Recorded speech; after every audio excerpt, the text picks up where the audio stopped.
This is Real Life Teen. The effects of depression can be scary. My friend Ben shot himself in the head because his parents were going through a bad divorce and he just didn't know how to handle it, so he just decided to take his own life. And depression is becoming more common amongst teens. Depression, it is a big problem with high school. Everywhere you turn around, there's somebody's depressed about this, and this person's depressed about that. This program is all about teen depression. There's no point to life. I'm sick of this. Oh, it's only me. No one knows what I'm going through. We'll talk about overwhelming stress in a teen's life. School, dating, parents, everything.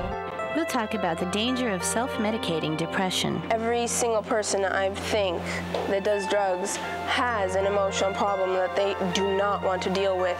We'll cover the real danger of depression leading to the tragedy of teen suicide. I've known people that have committed suicide. People who decide to end their own lives have given up. My friends are depressed and unhappy with their living situations. Nobody has a perfect home life. I don't think there's a kid at school that can actually say they get along with their parents 100% of the time. Everybody's got something wrong with their family. Nobody's perfect, so. There is no normal family. Problems at home can be immediate or based on earlier trauma. Kids act out what happened to them when they were children. When problems at home aren't dealt with, teens can fall into depression. Things aren't okay, that, I'll never get out of this situation, or I don't want to end up like my parents, They don't get along, brother and sister fight, mom and dad fight, kids fight with parents. Regardless, being a teenager can be confusing. When a depressed teen turns to harming their own body, it is often an attempt to feel better. Eating disorders are an example, like anorexia. So when they stop eating, this is a way to exercise some control. I'm not going to put anything in my mouth I don't want to put into my mouth, and then it gets kind of carried away. And bulimia. Throwing up can also become addictive, and it's a way of dealing with pain, and a lot of that has to do with self-esteem. Depression usually comes with warning signs.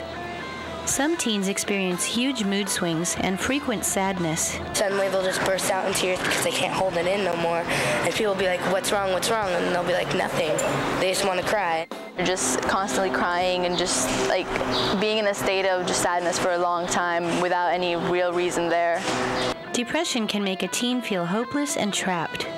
To bottle it all up inside and just to stay by yourself with all the problems that you have and all the pain that you're feeling, it's not healthy. Unfortunately, sadness is a major part of life, and no one wants to feel sad, but at the end, it's a lesson. If you keep it inside, it's like you're running away from your problem. But then if you let it out, then you're dealing with your situation and not being scared of it. In the end, getting help is your choice.